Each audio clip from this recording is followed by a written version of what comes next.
नमस्कार दोस्तों, आप सभी का BK स्टडी 88 में स्वागत है। आज के इस वीडियो में हम लोग BPSC बिहार एक समग्र अध्ययन किताब का नाम है, उसमें लेक्चर नंबर हिस्ट्री में लेक्चर नंबर 3 पढ़ रहे हैं, यानी बिहार के हिस्ट्री के बारे में जानने का प्रयास कर रहे हैं, जिसमें टॉपिक का नाम है बिहार एवं गुप्त साम्राज्य।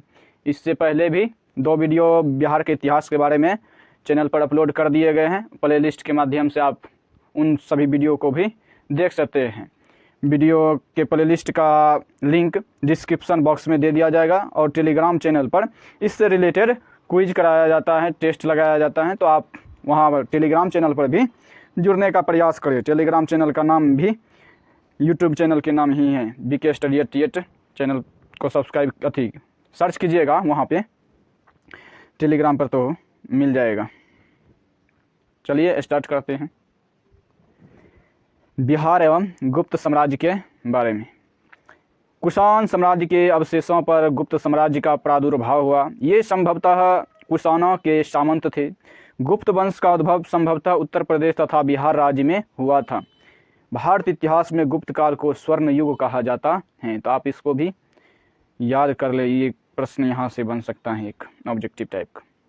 चलिए गुप्त शासक में चंद्रगुप्त के बारे में पहले पढ़ते हैं। तो चंद्रगुप्त प्रथम, जिसका कार्यकाल है 319 से 334 ईस्वी तक। इलाहाबाद स्तंभ लेख के अनुसार श्री गुप्त ने 275 ईसा पूर्व में गुप्त वंश की स्थापना की थी, परंतु चंद्रगुप्त प्रथम को गुप्त वंश का प्रथम स्वतंत्र शासक माना जाता है। इन्हें गुप्त संवत 319 से 20 ईस्वी प्रारंभ करने का श्रेय दिया जाता है। इसने पाटलिपुत्र में महाराजाधिराज की उपाधि धारण की थी। चंद्रगुप्त प्रथम ने एक लिच्छवी राजकुमारी कुमार देवी से विवाह किया, जो संभवतः नेपाल की थी। यह पहला भारतीय मूल राजा था जिसने सोने के सिक्के चलाए, जिन पर एक ओर चंद्रगुप्त व कुमार देवी तथा दूसरी ओर लक्ष्मी देवी को दर्शाया गया था। तो दोस्तों, यहाँ पर सोने के सिक्के के बारे में भी पूछ सकता है। पहला था कौन? तो चंद्रगुप्त प्रथम, जो कि सोने के सिक्के चलवाए थे। आगे देखते हैं समुद्रगुप्त के बारे में बताया गया है। तो समुद्रगुप्त का कार्यकाल है 335 से 380 ईस्वी। समुद्रगुप्त चंद्रगुप्त प्रथम का पुत्र एवं उत्तराधिकारी था, जिसे गुप्त साम्राज्य के विस्तार का श्रेय दिया जाता है। समुद्रगुप्त के दरबारी कवि हरिसेन ने प्रयाग प्रशस्ति की रचना की तथा इसे कौशाम्बी के अशोक स्तंभ पर खुदवाया। वर्तमान में यह स्तंभ इलाहाबाद में स्थित है। प्रयाग प्रशस्ति में ऐसा वर्णन है कि समुद्रगुप्त ने आर्यावर्त यानी उत्तरी भारत के 8 राजाओं को पराजित किया था। समुद्रगुप्त ने अपने पराक्रम का परिचय देते हुए उत्तर में हिमालय की तलहटी से दक्षिण में नर्मदा नदी तक तथा पूर्व में हुगली से पश्चिम में यमुना व चंबल नदी तक अपने साम्राज्य का विस्तार किया। अपने अजेय युद्ध अभियानों एवं समाज विस्तार के कारण समुद्रगुप्त को भारत का नेपोलियन कहा जाता है। समुद्रगुप्त ने उत्तर भारत के अनेक प्रदेशों में प्रत्यक्ष शासन किया। इसके अतिरिक्त अन्य प्रदेशों ने भी समुद्रगुप्त की अधीनता स्वीकार कर उसके प्रति आदर व्यक्त किया। श्रीलंका के राजा मेघवर्मन द्वारा गया यानी बिहार, जो कि गया में है, गया जो है जो कि बिहार राज्य में है एक जिला, एक बौद्ध मठ बनवाने हेतु अनुमति मांगे जाने का उल्लेख मिलता है।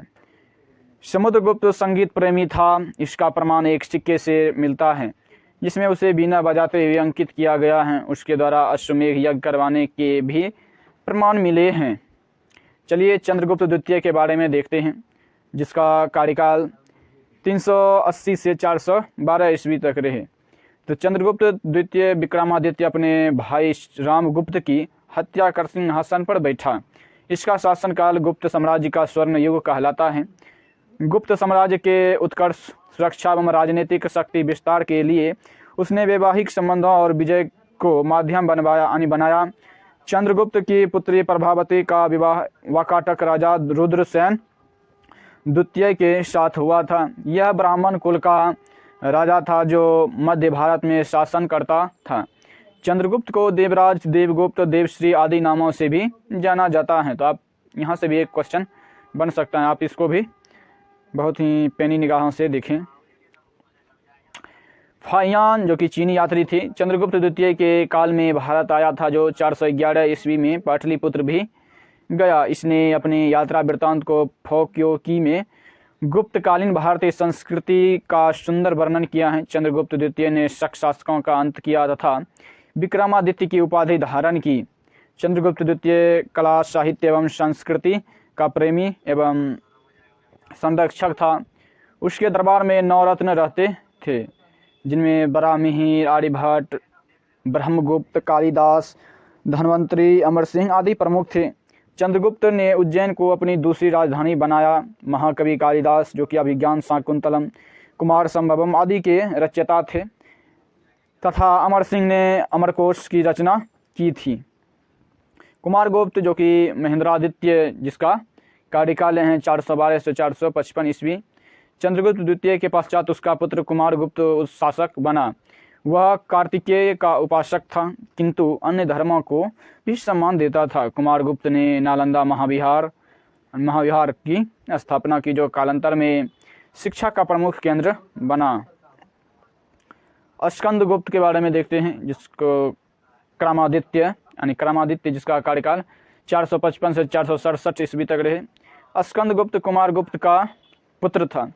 इसने भारत पर हो रहे हुनों के आक्रमण को रोका तथा विक्रमादित्य अथवा क्रमादित्य की उपाधि धारण की। वह विष्णु का उपासक था। इसने सुदर्शन झील का पुनरुद्धार करवाया। भानुगुप्त अंतिम गुप्त शासक था, जिसके शासनकाल में सती प्रथा का प्रथम साक्ष्य एरन अभिलेख प्राप्त होता है। पालकालीन बिहार के बारे में देखते हैं। हर्षवर्धन के शासनकाल 606 से 647 ईस्वी के पश्चात उत्तरी भारत में राजनीतिक व्यवस्था का वातावरण उत्पन्न हो गया। 8वीं शताब्दी के मध्य में पूर्वी भारत में पाल वंश का उदय हुआ। पाल वंश का संस्थापक गोपाल था, जिसने 750 से 770 ईस्वी तक शासन किया। इस वंश के प्रमुख शासक धर्मपाल, देवपाल, नारायणपाल, नयपाल, रामपाल आदि थे। गोपाल ने अपने शासनकाल में मगध पर अधिकार कर ओदंतपुरी में एक मठ अथवा विश्वविद्यालय का निर्माण करवाया। गोपाल के पुत्र धर्मपाल ने 770 से 810 ईस्वी के मध्य शासन किया। हर्षवर्धन के काल में से कन्नौज उत्तर भारत में राजनीतिक सत्ता का प्रमुख केंद्र था, इसलिए कन्नौज पर अधिकार के लिए तत्कालीन प्रमुख राज्यों अनिपाल पूर्वी भारत, प्रतिहार जो कि पश्चिमी भारत और राष्ट्रकूट जो कि दक्षिणी भारत में फैले के मध्य त्रिपक्षीय संघर्ष चला। धर्मपाल ने इस त्रिपक्षीय युद्ध में भाग लिया तथा कन्नौज पर आक्रमण करके उत्तरापथ स्वामी की उपाधि धारण की। 11वीं सदी में गुजरात के कवि शोडदस ने अपनी रचना उदय सुंदरी में धर्मपाल को उत्तर भारत का स्वामी कहा, जबकि सुलेमान ने पाल वंश को रुहेला कहा था। धर्मपाल ने भागलपुर में विक्रमशिला विश्वविद्यालय एवं सोमपुरी में विहार का निर्माण करवाया तथा नालंदा विश्वविद्यालय की रखरखाव हेतु 200 गांवों के राजस्व का दान भी दिया। पाल शासक बौद्ध धर्मावलंबी थे। धर्मपाल की राजभाषा में प्रसिद्ध बौद्ध लेखक हरिभद्र सूरी को महत्वपूर्ण स्थान प्राप्त था। धर्मपाल की मृत्यु के पश्चात उसका पुत्र देवपाल जो कि 810 से 850 ईस्वी शासक बना। उसने मुंगेर या बिहार को अपनी राजधानी बनाया तथा प्रतिहार शासक मिहिर भोज को पराजित किया। इसने प्रसिद्ध विद्वान वीरदेव को नालंदा बिहार का प्रधानाचार्य नियुक्त किया। जावा जो कि वर्तमान इंडोनेशिया का भाग हैं। शासक बलपुत्र देव ने देवपाल की अनुमति से नालंदा में विदेशी विद्यार्थियों हेतु छात्रावास का निर्माण करवाया। मगध के उत्तर में गुप्त वंश के पतन के पश्चात उत्तर गुप्त अथवा मगध में गुप्त वंश का प्रादुर्भाव हुआ, जिन्होंने पाटलिपुत्र को राजधानी बनाकर शासन किया। उत्तर गुप्त राजवंश के संबंध में गया तथा भोजपुर आदि जिलों से प्राप्त अभिलेखों से जानकारी प्राप्त होती हैं। अपसर्ड अभिलेख के अनुसार कृष्णगुप्त इस वंश का संस्थापक था। कृष्णगुप्त के पश्चात हर्षगुप्त शासक बना था। हर्षगुप्त की बहन हर्षा गुप्ता का विवाह मौखरी शासक आदित्य वर्मन से हुआ। चलिए देखते हैं, नेक्स्ट टॉपिक है मिथिला के कर्नाट शासक के बारे में जानने का प्रयास करते हैं। पाल वंशीय शासक रामपाल के शासनकाल में 1097 से 98 ईस्वी में बिहार के तिरहुत क्षेत्र मिथिला में कर्नाट वंश का उद्भव हुआ। न्यायदेव कर्नाट वंश का प्रथम शासक था जिसने स्वतंत्र राज्य की स्थापना की। सिमरा गांव से प्राप्त पाषाण लेख तथा भगवानपुर, जो कि दरभंगा में स्थित है, एक गांव होगा भगवानपुर, से प्राप्त मालदेव लेख से यह प्रमाण मिलता है कि कर्नाट वंश की स्थापना न्यायदेव ने की थी। कर्नाट राज्य की राजधानी सिमरागढ़ थी। न्यायदेव ने विजय के पश्चात कर्नाट कुलभूषण की उपाधि धारण की थी।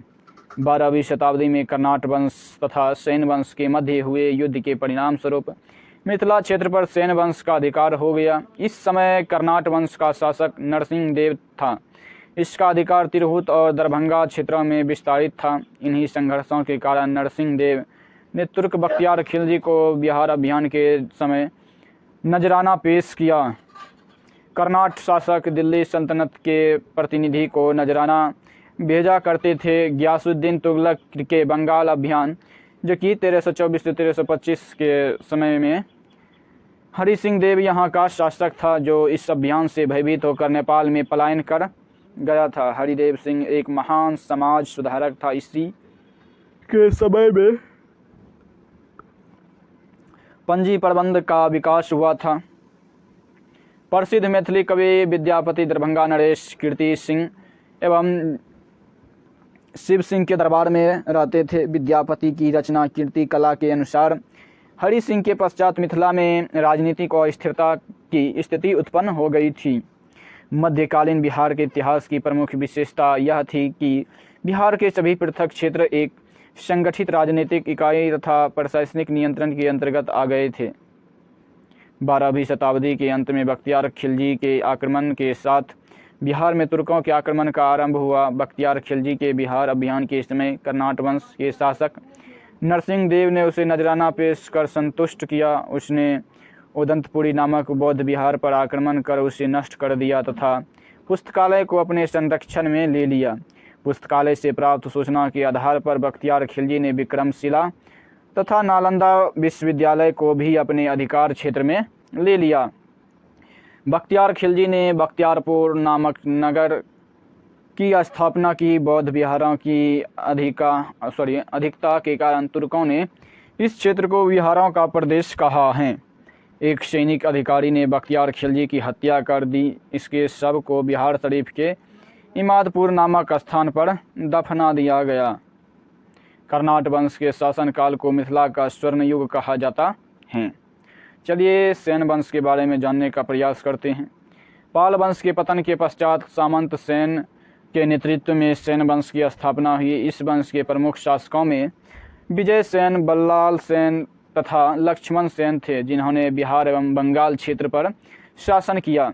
विजय सेन इस वंश का सबसे शक्तिशाली शासक था, जिसने कर्नाट वंश के शासक न्यायदेव को पराजित किया तथा इसने दान सागर तथा अद्भुत सागर नामक पुस्तकों की रचना की। यह शैव धर्म के अनुयायी था।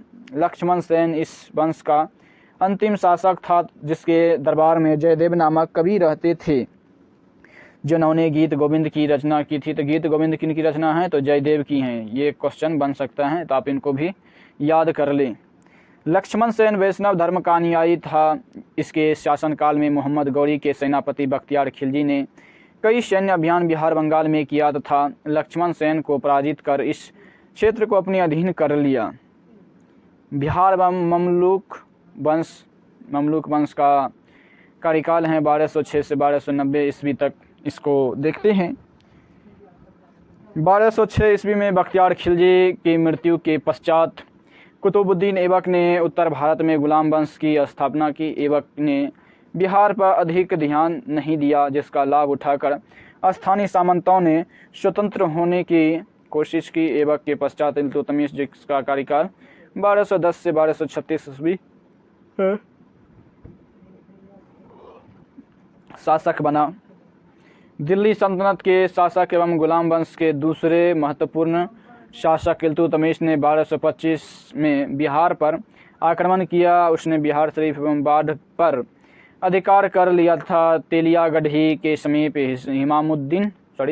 हिसामुद्दीन इबाज ने उसकी अधीनता स्वीकार कर लिया। इल्तुतमिश ने बिहार में दिल्ली के प्रथम प्रतिनिधि के रूप में मालिक अलाउद्दीन जानी को नियुक्त किया। मालिक जानी को अपदस्थ कर हिसामुद्दीन ने पुनः बिहार को अपने अधीन कर लिया। इल्तुतमिश के पुत्र नसीरुद्दीन महसूद ने 1226 ईस्वी में उसे पराजित कर दिया। चलिए मध्यकालीन बिहार के ऐतिहासिक स्रोत के बारे में जानने का प्रयास करते हैं। इस बॉक्स वाले पॉइंट में दिया हुआ है। तो साहित्यिक साक्ष्य के आधार पर देखेंगे, उसके बाद पुरातात्विक साक्ष्य के आधार पर देखेंगे और यूरोपीय यात्रियों के विवरण के आधार पर भी देखेंगे। तो पहले साहित्यिक साक्ष्य के आधार पर देखते हैं।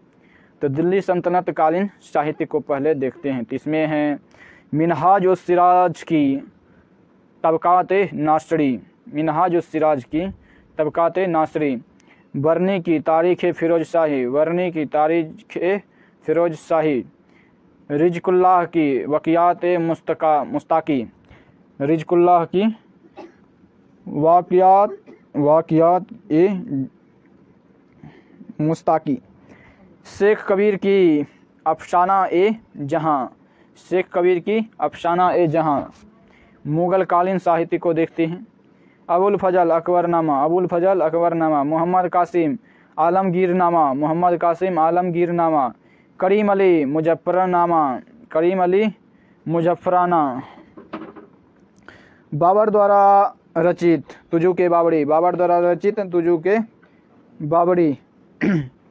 आप पुरातात्विक जहांगीर के तुजू के जहांगीरी पुरातात्विक साक्ष्य के रूप में देखते हैं जो अभिलेख से प्राप्त होती हैं। बल्लाल सेन का सनोखर अभिलेख, बल्लाल सेन सनोखर अभिलेख, खारवार के अभिलेख, खारवार के अभिलेख, Samudragupta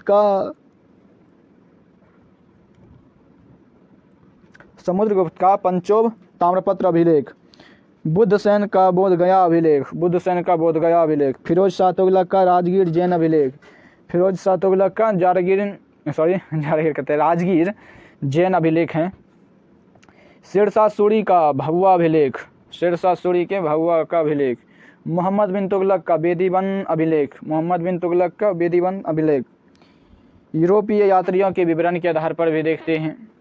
Ralph Fitch, John Marshall, मनुची, मेनरीव, Edward Terry इत्यादि के आधार पर मध्यकालीन बिहार के ऐतिहासिक स्रोत को पूर्ण किया जा सकता है। इल्तुतमिश के पुत्र नसीरुद्दीन महमूद ने अवध, बिहार एवं लखनऊ को एक प्रशासनिक इकाई के रूप में संगठित कर 1227 से 1229 ईस्वी तक शासन किया। बिहार को दिल्ली के अधीन करने वाला प्रथम सुल्तान इल्तुतमिश था। लखनऊ में इख्तियारुद्दीन वल्का द्वारा विद्रोह किए जाने के कारण इल्तुतमिश को लखनऊ जाना पड़ा। उसने वल्का खां को पराजित किया तथा बिहार एवं बंगाल को पृथक कर मालिक शफीउद्दीन ऐबक को बिहार का उपशासक तथा अलाउद्दीन जानी को बंगाल का उपशासक नियुक्त किया। तत्पश्चात उसने तुगान खां को बिहार का सूबेदार यानी राज्यपाल बना दिया। इल्तुतमिश की मृत्यु के पश्चात जब बलबन दिल्ली सल्तनत की गद्दी पर आसीन हुआ तो उसने पुनः बिहार को बंगाल से अलग कर दिया गया, यानी पुनः उसे बिहार को बंगाल से अलग कर दिया गया। गया जिला और वनराज नामक राजा की गया प्रशस्ति से मिले विवरण से यह प्रमाणित होता है कि गया क्षेत्र दिल्ली के अधीन था। दिल्ली सल्तनत में 1290 ईस्वी में खिलजी वंश की स्थापना हुई। जलालुद्दीन फिरोज खिलजी वंश का संस्थापक था। उसके शासनकाल में बिहार का क्षेत्र दिल्ली सल्तनत के अधीन नहीं अपितु बंगाल के शासक अस्कुनुद्दीन के अलाउद्दीन खिलजी ने शेख मोहम्मद इस्माइल के नेतृत्व में दरभंगा में सेना भेजी, किंतु दरभंगा के राजा शक्र सिंह ने इस सेना को पराजित कर दिया। कुछ समय पश्चात शेख मोहम्मद इस्माइल ने पुनः आक्रमण कर राजा शक्र सिंह को बंदी बना लिया तथा उसे दिल्ली ले आया। इसके पश्चात शक्र सिंह का अलाउद्दीन खिलजी से समझौता हो गया और दोनों शासकों के मध्य संबंध इतने मधुर हो गए कि अलाउद्दीन खिलजी के रणथंभौर अभियान जो कि 1299 से 1300 ईस्वी में शक्र सिंह ने अलाउद्दीन खिलजी की ओर से भाग लिया। बिहार के शाहपुरा ने भोजपुर जिला से खिलजी कालीन कुछ सिक्के प्राप्त हुए हैं। आगे देखते हैं। तुर्क सेना ने बिहार बंगाल अभियान के दौरान राजा हरि सिंह देव पर आक्रमण किया। गियासुद्दीन तुगलक द्वारा तिरहुत में एक टकसाल शहर की नींव रखी गई जिसे तुगलकाबाद अथवा तिरहुत कहा जाता है। तुगलक काल में संभवतः दरभंगा शहर का नाम तुगलकपुर रखा गया। बिहार शरीफ यहाँ के स्थानीय शासकों की राजधानी थी। यहाँ से फिरोज शाह तुगलक का एक फारसी अभिलेख भी प्राप्त हुआ है। 1351 ईस्वी में फिरोज शाह तुगलक दिल्ली सल्तनत का सुल्तान बना। बिहार में उसे संबंधित 3 प्रारंभिक अभिलेख प्राप्त हुए हैं। पटना तथा गया से फिरोज शाह तुगलक के अनेक अभिलेख प्राप्त हुए हैं। इसने दरभंगा में एक दुर्ग तथा जमा मस्जिद का निर्माण करवाया। फिरोज शाह तुगलक के कमजोर उत्तराधिकारी कालांतर में बिहार के क्षेत्रों पर नियंत्रण नहीं रख सके। तुगलक काल में मालिक इब्राहिम या मलिक बयां एक प्रमुख प्रशासक था। बिहार शरीफ स्थित इसका मकबरा अपने शंक्वाकार गुंबद के कारण स्थापत्य कला का सुंदर उदाहरण माना जाता है। 14वीं शताब्दी में तिरहुत पर आधिपत्य कर फिरोज शाह तुगलक ने एक नए राजवंश वेरनार वंश या अहिलवार वंश की स्थापना की थी। चलिए दोस्तों, चेरो वंश यानी चेरो राजवंश के बारे में हम लोग जानने का प्रयास करते हैं। पाल वंश के पतन के पश्चात चेरो नामक जनजातीय राज्य का उदय हुआ। चेरो का राज्य शाहाबाद, सारण, मुजफ्फरपुर, चंपारण, पलामू जिलों तक विस्तृत था। शाहाबाद जिले में चेरो राज्य 4 भाग में विभक्त था। बिहिया धुधिलिया नामक चेरो सरदार का मुख्यालय था। भोजपुर का चेरो राजा सीताराम तथा मुख्यालय तिरावन था। तृतीय राज्य का मुख्यालय चैनपुर तथा चतुर्थ राज्य का मुख्यालय देव मार्कंडे था। चेरो तथा उज्जैनों के मध्य 1611 ईस्वी में निर्णायक लड़ाई हुई जिसमें उज्जैनों की विजय हुई। पलामू के चेरों का सबसे महान शासक मेदिनी राय था जिसका राज्य गया, दाऊदनगर, रामगढ़ एवं अरवल तक विस्तृत था। मेदिनी राय के पश्चात उसका पुत्र प्रताप राय राजा बना। चलिए दोस्तों, नुहानी वंश के बारे में हम लोग जानने का प्रयास करते हैं। नुहानी वंश के बारे में क्या क्या पॉइंट, क्या क्या पैराग्राफ दिया है, तो इसके बारे में देखने का प्रयास करते हैं। पहला पॉइंट है, नुहानी वंश का उदय मूल रूप से सिकंदर लोदी के शासनकाल में हुआ था। बिहार शरीफ अभिलेख के अनुसार 1495 से 1496 ईस्वी में सिकंदर लोदी ने हुसैन शाह सरकी को पराजित कर दरिया खां नुहानी को बिहार का प्रमुख प्रभारी शासक नियुक्त किया, जो 1523 ईस्वी तक शासक बना रहा। दरिया खां नुहानी की मृत्यु के पश्चात उसका पुत्र वहार खां नुहानी प्रशासक बना। इसने स्वयं को स्वतंत्र शासक घोषित किया और सुल्तान मोहम्मद की उपाधि धारण की। इब्राहिम लोदी के कनकपुर युद्ध में मोहम्मद शाह नुहानी को पराजित किया था। अपने अल्पवयस्क पुत्र जलालुद्दीन उर्फ जलाल खां को 1528 ईस्वी में शासक नियुक्त किया तथा फरीद खां उर्फ शेर खां को उसका संरक्षक नियुक्त किया। नेक्स्ट पॉइंट है, हुमायूं ने दौरा के युद्ध में अफगानों को पराजित कर बिहार के अनेक क्षेत्रों पर अधिकार कर लिया, परंतु जलाल खां भाग गया। तत्पश्चात शेर खां ने हजरत ए आला की उपाधि धारण की। नेक्स्ट टॉपिक है, बिहार में अफगान शासक जिसका की कार्यकाल रहा 1540 से 1544 ईस्वी तक। बिहार में अफगान शासक की स्थापना शेरशाह सूरी ने की थी। शेरशाह के बचपन का नाम फरीद था। फरीद बिहार में सासाराम या सासाराम उसी को कहते हैं के जागीरदार हसन खां का पुत्र था। एक बार शेर से बिहार के सुल्तान की रक्षा करने के कारण उसे शेर खां की उपाधि मिली थी। शेरशाह ने बाबर की सेना में अस्त्र शस्त्र एवं कुशल युद्ध नीति का प्रशिक्षण प्राप्त किया। शेरशाह एवं हुमायूं के मध्य 2 युद्ध हुए। चौसा का युद्ध, यह युद्ध शेर खां तथा हुमायूं के बीच 26 जून 1539 ईस्वी को हुआ, जिसमें शेर खां ने हुमायूं को पराजित किया तथा शेर खां की पदवी ग्रहण की, यानी शेरशाह की पदवी ग्रहण की। बिलग्राम का युद्ध, जो कि कन्नौज में है बिलग्राम, 17 मई 1540 ईस्वी को शेरशाह तथा हुमायूं के बीच हुआ, जिसमें शेरशाह विजयी हुआ। शेरशाह ने एक सुव्यवस्थित शासन प्रणाली का प्रबंध किया। उसने पट्टा एवं कबूलियत की पद्धति प्रारंभ की। बाहरी आक्रमणकारियों से राजा को सुरक्षित हेतु किलों को मजबूत बनाया। बिहार में स्थित रोहतास का किला इसका प्रमुख उदाहरण है। अब्दुल्ला की रचना तारीख ए दाऊदी में यह उल्लेख मिलता है कि शेरशाह ने पटना में एक दुर्ग का निर्माण करवाया था। इस नगर को पुनः बिहार की राजधानी बनाया। शेरशाह ने संचार व्यवस्था को प्रभावी बनाने के लिए सराय एवं डाक चौकियों का निर्माण करवाया था। शेरशाह के शासनकाल में स्थापत्य के क्षेत्र में भी महत्वपूर्ण कार्य किए गए। शेरशाह का अष्टकोणीय मकबरा इसका प्रमुख उदाहरण है। यह भारतीय इस्लामी शैली में निर्मित है। सासाराम में स्थित इस मकबरे का निर्माण कार्य शेरशाह ने स्वयं प्रारंभ करवाया था, परंतु इसे इस्लाम शाह द्वारा पूर्ण करवाया गया। सासाराम में 20 मील दक्षिण पश्चिम में शेरगढ़ नामक एक किलेनुमा महल निर्मित है। पटना में भी शेरशाह द्वारा बनवाई गई एक मस्जिद का प्रमाण मिलता है। शेरशाह ने भूमि सुधार के अंतर्गत भूमि की नाप के अनुसार भूमि कर का निर्धारण किया तथा सैन्य सुधारों पर ध्यान देते हुए घोड़े को दागने की प्रथा प्रारंभ की। चलिए इस बॉक्स वाले पॉइंट को देख लेते हैं। इस बॉक्स वाले पॉइंट में क्या दिया हुआ है, तो दो बॉक्स में पॉइंट हैं। पहला पॉइंट है, शेरशाह को अकबर का अग्रदूत कहा जाता है। शेरशाह प्रशासनिक सुधार के संदर्भ में मध्यकालीन इतिहास का सबसे प्रमुख शासक है नहीं। प्रसिद्ध कवि मलिक मोहम्मद जैसी शेरशाह के समकालीन थे। दोस्तों यहाँ पर यह प्रश्न पूछ सकता है, तो इस पॉइंट को आप बहुत ही भली भांति तरीके से याद कर लें। इसको याद रखें, आप अपने यादाश्त को मजबूत बनाएं। चलिए इस बॉक्स वाले देखते हैं पॉइंट को। शेरशाह द्वारा निर्मित 4 सड़क का विवरण यहाँ पर दिया हुआ है इस बॉक्स में। तो इस 4 सड़कें के बारे में भी देखते हैं क्या क्या है। बंगाल से सिंध, आगरा से बुरहानपुर, आगरा से चित्तौड़ और लाहौर से मुल्तान। मुगलकालीन बिहार के बारे में देखने का प्रयास करते हैं। मुगलकालीन बिहार का कार्यकाल है 1526 से 1674 ईस्वी तक।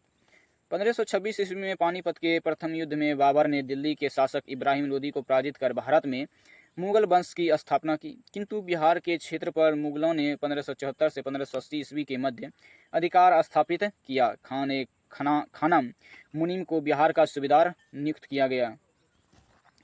1574 ईस्वी में अकबर पटना पहुंचा तथा हाजीपुर दुर्ग पर चढ़ाई करके उस पर अधिकार कर लिया। 1575 ईस्वी में अकबर ने मिथिला के शासक को पराजित किया तथा 1580 ईस्वी में अकबर ने बिहार को मुगल साम्राज्य का शुभानी प्रांत घोषित किया।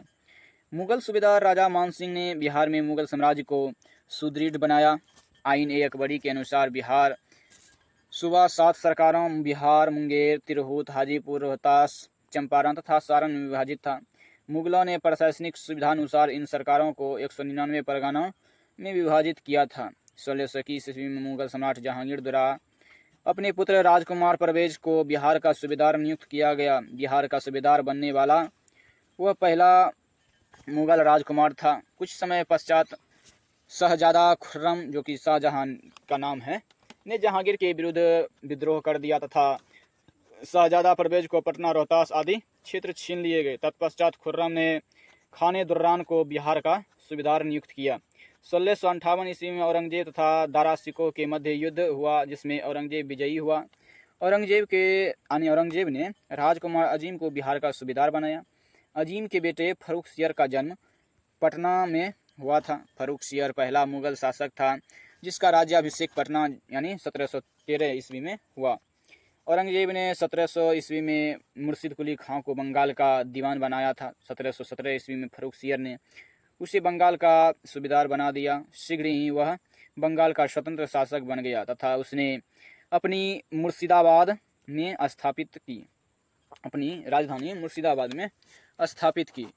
मुर्शिद कुली खां के बाद शुजाउद्दीन, जिसका कार्यकाल है 1727 से 1739, तथा सरफराज खां, जिसका 1739 से 1740 यानी 1 साल का इसका कार्यकाल रहा, बंगाल के नवाब बने। मुगलकालीन बिहार विदेश व्यापार का प्रमुख केंद्र था। इसके व्यापारिक संपर्क एशिया के साथ साथ अफ्रीका के तटवर्ती क्षेत्रों और यूरोप के प्रमुख नगरों के साथ थे। चलिए अलीवर्दी खां के बारे में देखते हैं। अलीवर्दी खां का कार्यकाल है 1740 से 1756 ईस्वी तक। तो 1740 में अलीवर्दी खां बंगाल का नवाब बना। इसने मुगल सम्राट को 2 करोड़ रुपये देकर अपने पद को अस्थायी बनाया। राजगद्दी पर अधिकार के पश्चात उसने मुगल बादशाह को अपनी सत्ता की पुष्टि के लिए नजराना भेजा, परंतु उसके पश्चात अपने 16 वर्षों के शासन में उसने मुगल बादशाह को एक बार फिर राजस्व नहीं भेजा। वह नाम मात्र के लिए मुगल सम्राट के अधीन था। अलीवर्दी खां की 3 पुत्रियां थीं, जिसमें एक का विवाह ढाका, दूसरी का विवाह पूर्णिया और तीसरी का विवाह पटना के शासक के साथ हुआ। 1756 ईस्वी में अलीवर्दी खां की मृत्यु के पश्चात उसकी सबसे छोटी पुत्री का पुत्र सिराजुद्दौला नवाब बना, जिसे अलीवर्दी खां ने अपना उत्तराधिकारी नियुक्त किया था। 1757 ईस्वी में पलासी के युद्ध में सिराजुद्दौला अंग्रेजों से पराजित हो गया तथा इसी के साथ भारत में अंग्रेजों का प्रभुत्व प्रारंभ हुआ। चलिए इस बॉक्स वाले पॉइंट को देख लेते हैं। मध्यकालीन बिहार के प्रमुख अभिलेख के बारे में देखते हैं। बुद्ध सेन का बोध गया अभिलेख, बिहार शरीफ का परस्तर अभिलेख, संग्राम गुप्त का पंचोब ताम्रपत्र अभिलेख, मोहम्मद बिन तुगलक का बेनीबन अभिलेख, फिरोज शाह तुगलक का राजगीर अभिलेख, खड़गपुर के राजगीर अभिलेख, भभुआ में शेरशाह का अभिलेख, खेरवार प्रमुख प्रताप धवल